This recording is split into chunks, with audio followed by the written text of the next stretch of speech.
গরুর মাংস নিষিদ্ধকরণের সমর্থনে এবার মুখ খুলল শিয়া পার্সোনাল ল বোর্ড। সেই সঙ্গে 3 তালাক প্রথার বিরোধিতাও করেছে তারা। বোর্ডের পঞ্চম বৈঠকে বলা হয়েছে, গরুর মাংস নিষিদ্ধকরণকে অযথা সাম্প্রদায়িক রং দেয়া হচ্ছে। বৃহত্তর স্বার্থেই এই সিদ্ধান্ত নিয়েছে সরকার, এতে ভুলের কিছুই নেই। কোরআনের প্রসঙ্গ টেনে তারা বলেন, কোরআনে গরু হত্যাকে কোনোভাবে সমর্থন করা হয় না, কাজেই এটা নিষিদ্ধ হওয়া উচিত। যদিও গরুর মাংস নিষিদ্ধ করার সমর্থন জানানোয় খোয়াজা মঈনুদ্দিন চিশতির দরগার প্রধান ইমামকে অপসারিত করা হয়। তিনি সরকারের সিদ্ধান্তকে সমর্থন করে বলেছিলেন, গরুর মাংস নিষিদ্ধ করা জরুরি, সেই জন্য কসাইখানা বন্ধ করার সিদ্ধান্তও সঠিক। তারপরে অমুসলিম অপবাদ দিয়ে পদ থেকে সরিয়ে দেয়া হয় তাকে।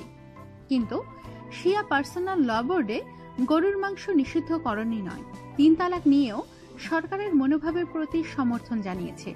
বোর্ডের সদস্যদের দাবি, বর্তমান সমাজে 3 তালাক প্রথা অপ্রাসঙ্গিক, কোরআনও একে সমর্থন করে না।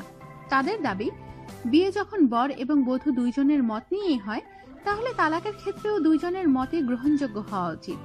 একজনের সিদ্ধান্তে কখনো তালাক হতে পারে না। আমাদের সাথেই থাকুন আর সাবস্ক্রাইব করুন।